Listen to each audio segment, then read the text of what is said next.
What the hell, folks? Good morning. Hope y'all doing good. This is Big Daddy coming at you.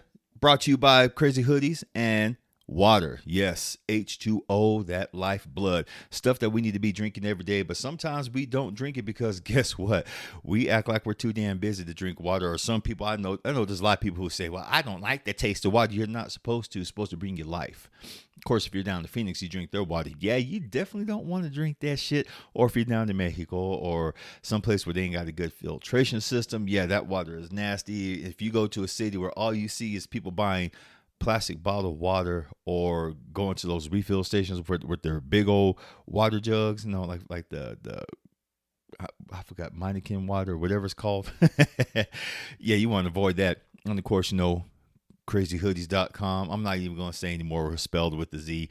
Go check out the link in my Instagram. Also, got some new stuff. Got 3 new goodies for you. So go, please go check it out. Damn. Good morning, folks. I really hope your week's been good. I hope you're living your best life like they always say. And I really do believe that. And I really do mean that also. Live your best life because you got this one life and you might as well make the most of it. I know sometimes we get tied up in what other people think, whether or not you're going through some junk or whether or not you feel like you have to take a step back from folks and just be like, okay, folks, hey, I really just need to concentrate on me. There's nothing wrong with concentrating on you. A lot of you right now are going through heartbreak and breakups, divorces, all that stuff. It's okay to take a step back. It's okay. It really is okay to zone people out. As someone who's I've only had really 2 solid relationships in my life, honestly, to really speak of. Okay, I've had flings, I've had affairs and shit like that, but I've been married twice. And both of them were hard. I literally married the first love of my life at a young age. We had a son. That breakup was hard. Okay, I didn't mess with nobody. I'm not gonna lie. I didn't mess with nobody for 8 years. Yeah, I went on dates, and Big Daddy had to go sow his royal oats once in a while. But as far as being with anyone's tied down solid like that, no, I didn't mess with nobody. I wanted to heal, and I tried my best. Then I met my second wife, and that was a goddamn circus, a carnival, a fireman, or whatever it's called, that fire shit that people be going to. I can't think of it right now because I'm on a different vibe right now. But just point being, take time for you. Take some time out. It's okay. Yeah. The funny thing is though, people are going to hit you up. People are going to want to be, they're going to want to be with you. They're going to want to, hey, let's go out, let's go do something. Hey, I've always had interest in you, blah, blah, blah, blah, blah. That's part of being newly single. It's going to happen. You're going to be the new flavor of the month. And just, don't be mean about it. Just some advice. Don't be mean about it. Take it as a form of, be flattered about it because it shows that people have their eye on you. But you're nowhere near ready to step into that arena again. Again, take some time for yourself. Big Daddy gives you permission. It's all good. Mwah. So, as we always do around this time, I've got a few Q&As, and I'm going to answer these ones in detail because these ones go pretty in depth. There's just 2 of them today, but I am going to talk about some other stuff. Question number 1. What do you do to prep yourself to write a story? Okay. Since you're asking what I do, here's what I do before I prep a story. I vibe. I get in tune with myself. I vibe with myself.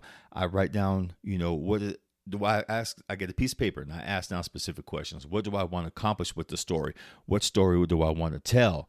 What point of view am I going to write this from? And most of all, how fun is it going to be? So I throw in the music, okay? I start dancing around. I throw on the incense. I start vibing. I start getting in tune with myself because sometimes, people say, well, you just got to do it. You just got to go on the right. No, you just go on the fucking right. That's probably why you got 1,001 rewrites. Me, I'm doing me. I vibe with myself. Hell yeah. I set the mood for myself. Hell yeah. Especially with whatever kind of story I'm going to write. Take, for instance, like the story I'm writing right now. It's almost like it's a crime story. Okay. And woo, I ain't gonna lie, it got some drama. It got some violence, boy. It has lots and lots of violence, but it also has a very deep character story. So I think of stuff that I used to do back in the day. Some of the shenanigans me and my crew used to do, and I get in touch with that.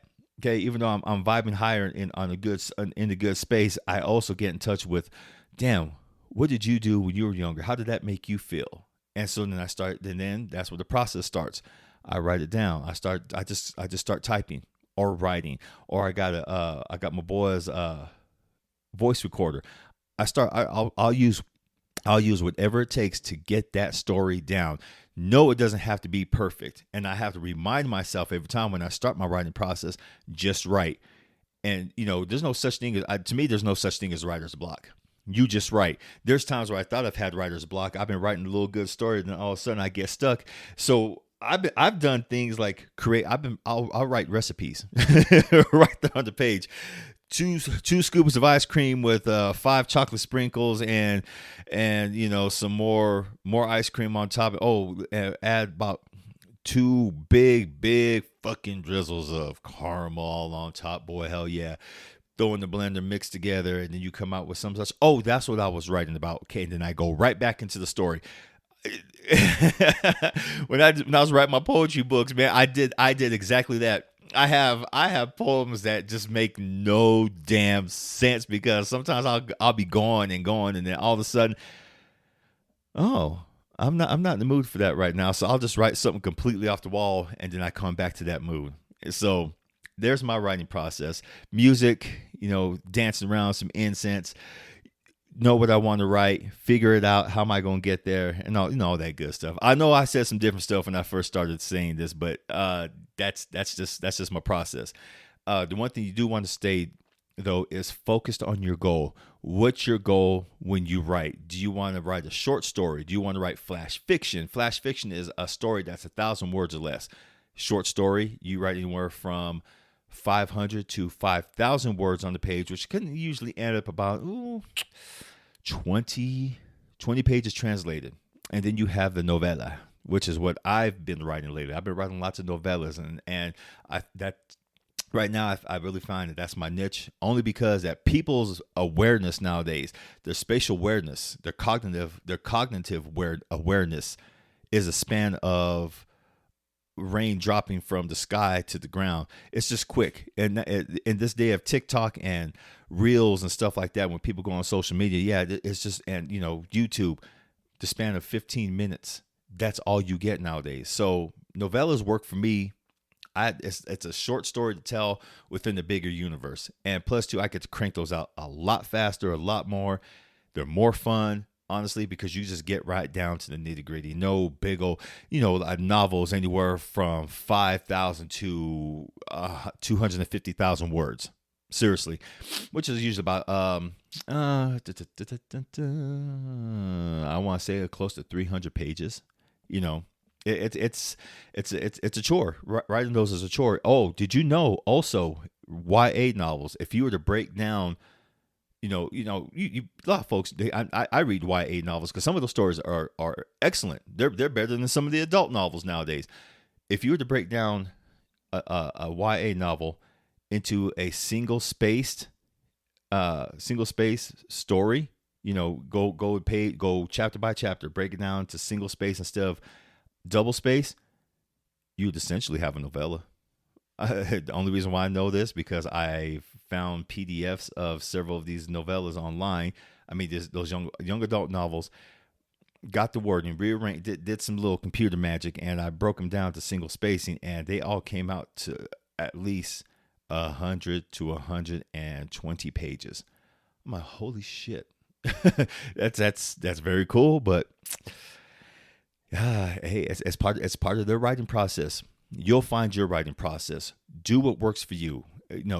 Most of all, if you have to have music blaring, some writers I know they'll have like their music cranked to 10. Boy, they're blasting, they're typing, or they got the notepad out, they're writing notes.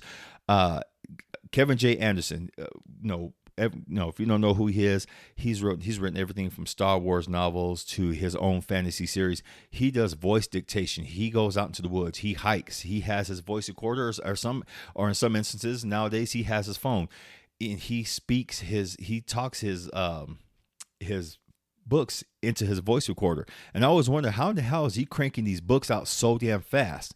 That's how he does it. Oh, the other reason why he cranks them out so fast is because he has a translator. So when he does a voice dictation, he hands it over to the transcriber, and she types it out for him. That's how that's like, this guy, he cranks them out. At least it's better than what James Patterson does. James Patterson nowadays, all he is just the name of the book and makes money. He writes down the plot. He hires the writer who he thinks is going to do the damn thing, and he stays in touch with them. And the way he has them do it, he has them write literally a chapter a day. If you ever read any of his books, his books go up like to chapter 98, 99 sometimes. It's because they write a page a day. That's all. And it works. That's what I'm doing. I write a page a day.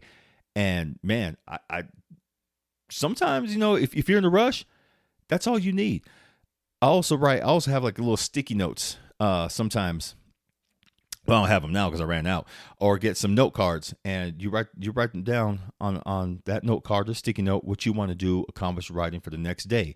That's part of my writing process. Or nowadays, I have my Samsung phone, have Samsung Notes in there. It's a cool little program where you start texting, kind of like a Microsoft Note.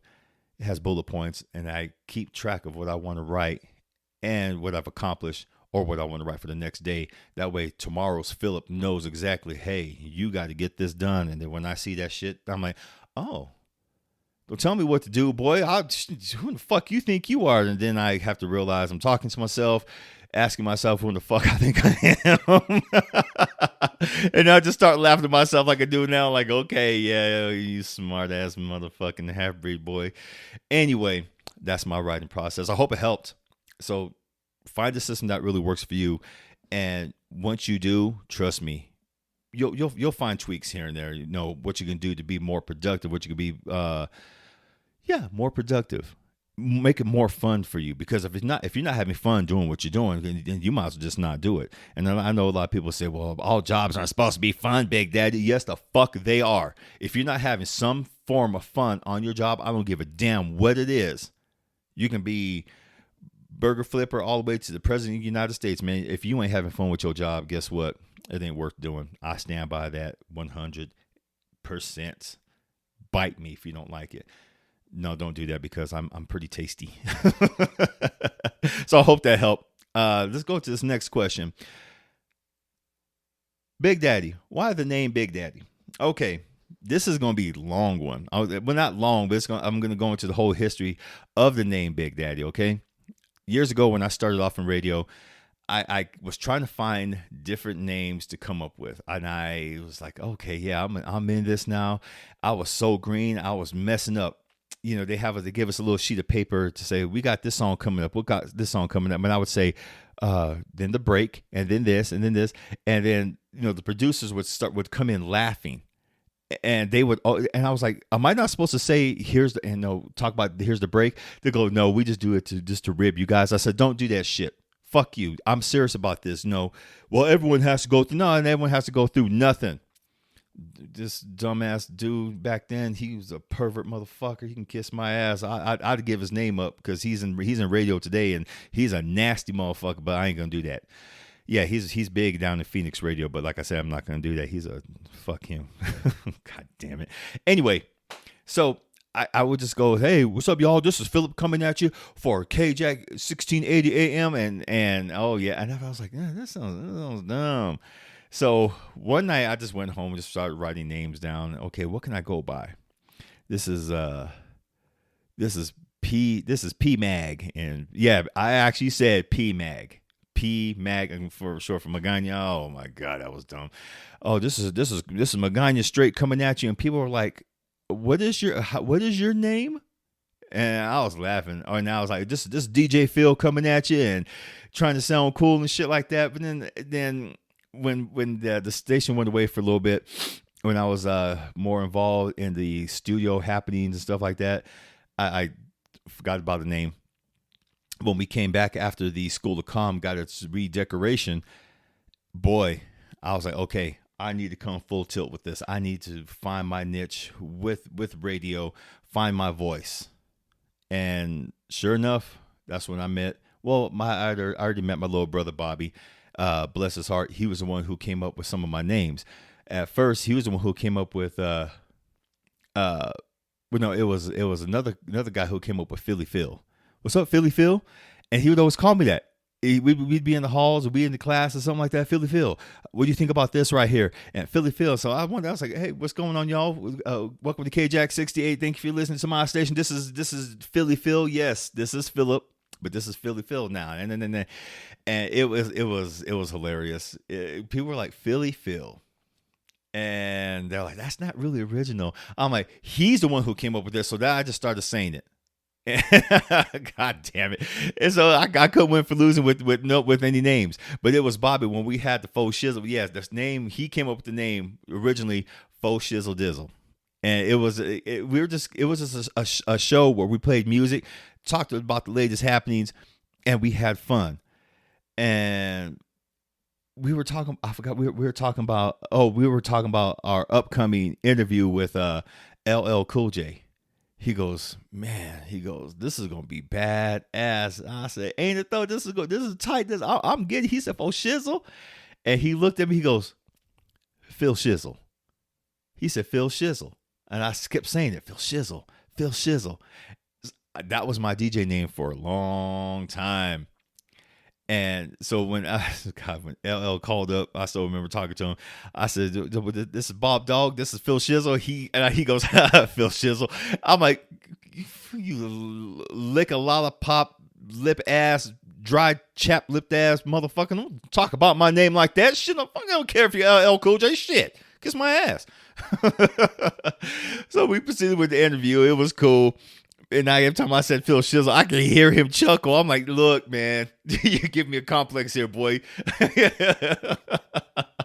Same way you probably have a complex is where you always lick your damn lips. Don't sit here and I'm pissed off because, side note, I'm pissed off because I don't have that interview no more. Back then, we didn't have, we were still in the archaic realm of DAT recorders and cassette, those little small cassettes.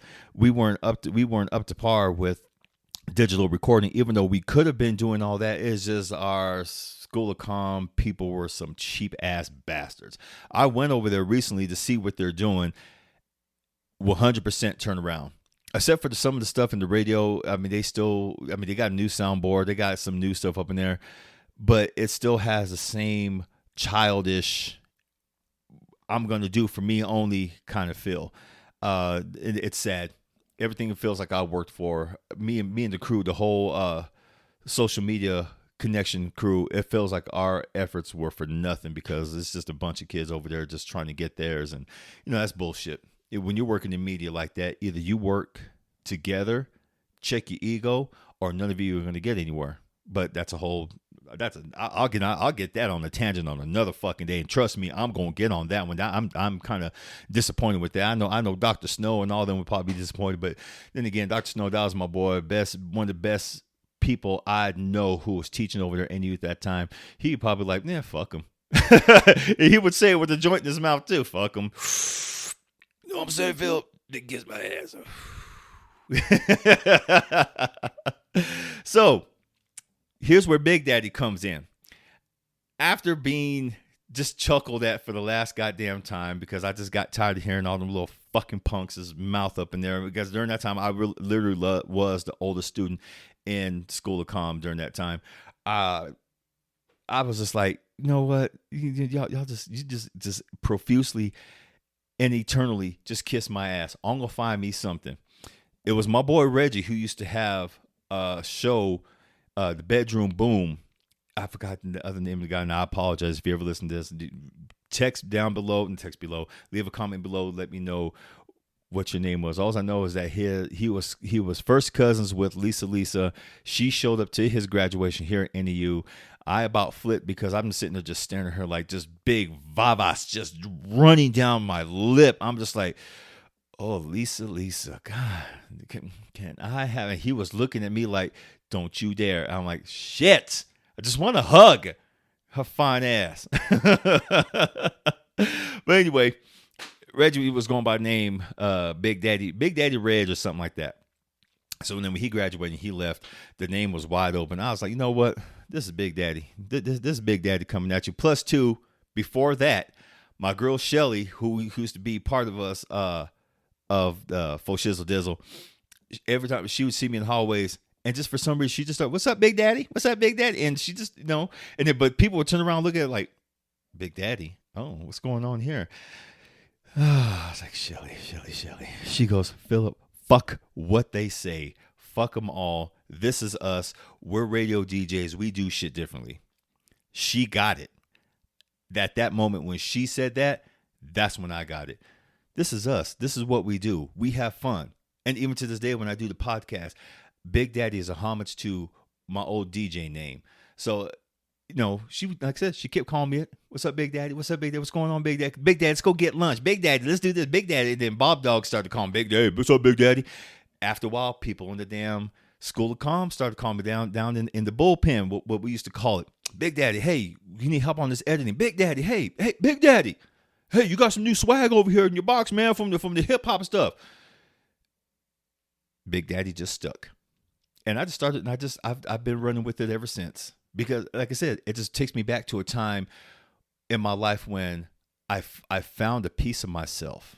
And finding Big Daddy was a way of saying, fuck all of you. This is me. This is who I am.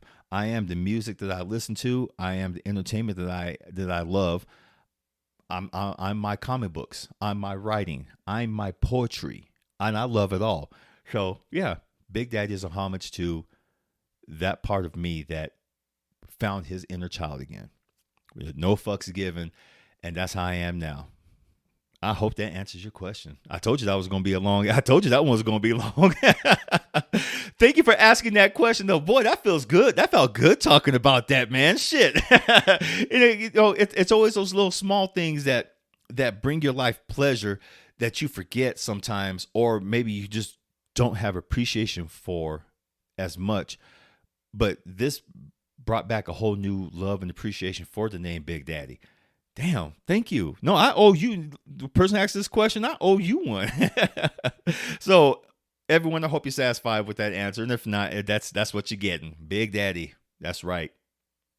From a adult childhood to old man childhood. Oh, yeah. I love it. So, Big Daddy's here to stay. Folks, I got to get going. Yeah, I know I said I was going to talk about some other stuff, but I do want to leave you with this. Do you be you. Love who you are. You have to love it all, or else it ain't love. Let this ring in your ear again. Love it all, or else it ain't love. People always say you got to live in your light. You got to step into your light. But if you want to do that, hey, that's fine. When the darkness comes around, what you going to do? Are you going to, you're going to crumble? I used to be one of those people who used to be all about the light, all about I'm going to live my best life. Cool. That's no problem. But if you don't do the shadow work in order to balance out that light work, you're going to fall to shit every time. I've seen some people who are all about that toxic positivity, okay? And yes, there is toxic positivity. Good vibes only. Nah, fam, I'm supposed to kick your fucking door and I'm going to show you what's up. I'm going to show you exactly where your darkness lies. Because if you don't see where your darkness lies, guess what? You're not going to thrive the way you should. You have to have balance. You have to have that balance. Me, I lived in my darkness for so damn long. When light came my way, I didn't know what to do. When good people would come my way, I shoved them away. I'm like, no, what's the catch? You being too damn nice. Fuck that shit. Yes, I was one of those people who used to say, oh, no, you're just too nice. There's no such thing as too nice. With someone who had, some genuine trauma in his life, or if you're someone who has genuine trauma in your life, be it from a crazy childhood, an adulthood, from either you getting your ass beat or being picked on, bullied somewhere, we all have that trauma. And when good people come our way, we do shun them. We're like, no. You're up to something. And all they were up to was giving you a little bit of love that you deserved. That's all it was. Just some love, kindness, tenderness. Yes, just like the song. I think that's how it went. Anyway, it's okay. It's okay to step in your darkness. It's okay to do that shadow work. If you don't do the shadow work in order to get your life straight, you're going to stay stuck right where you are. Feel me? I know from experience, and I'm talking from experience. It took several good people to come into my life to show me exactly what was up, that, hey, I'm not here to hurt you. Okay. I'm here to be your friend. I'm here to be by your side, to be your ride or die. And, you know, someone else asked me, what do I think about friends who become family? Beautiful. Because sometimes, here's how I feel about it sometimes too. Sometimes we're born into certain families, we're born, or we're born into the family we're into just for us to get here. I really believe that there's a lot of people out there who are waiting to be your family, to become your tribe, and your blood family that you have. They're just there. They're just there in blood, because we all have family like that. I have a lot of family like that who is just there in blood, and they're not there as family. They view me the same way. They view a lot of other people in our family the same way, and hey, that's fine. What I'm happy about, what I'm joyful about, is that a lot of my blood family have found people to be family for them. I'm happy. I'm not hating on it one damn bit, because it's what happens. It's called life.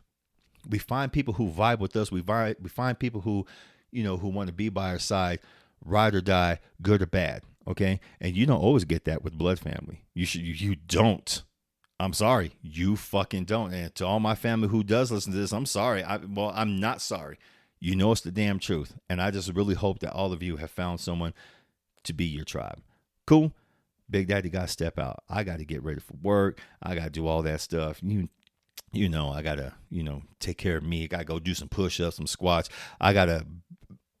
My goal is to look good naked. Yes, I am still on that. For those who've listened to it for a long time, I do want to look good naked, and I'm almost fucking there. No, you can't see pictures, because some of my family do see my pictures. So, like and subscribe down at the bottom. I love you all. Go out and have a goddamn adventure. Seriously. Do like Bilbo Baggins. Grab your map. Grab your signature. Grab that damn map. Run out the door. Go have a fucking adventure. All right. I love you all. Have a good day. Mwah. Peace.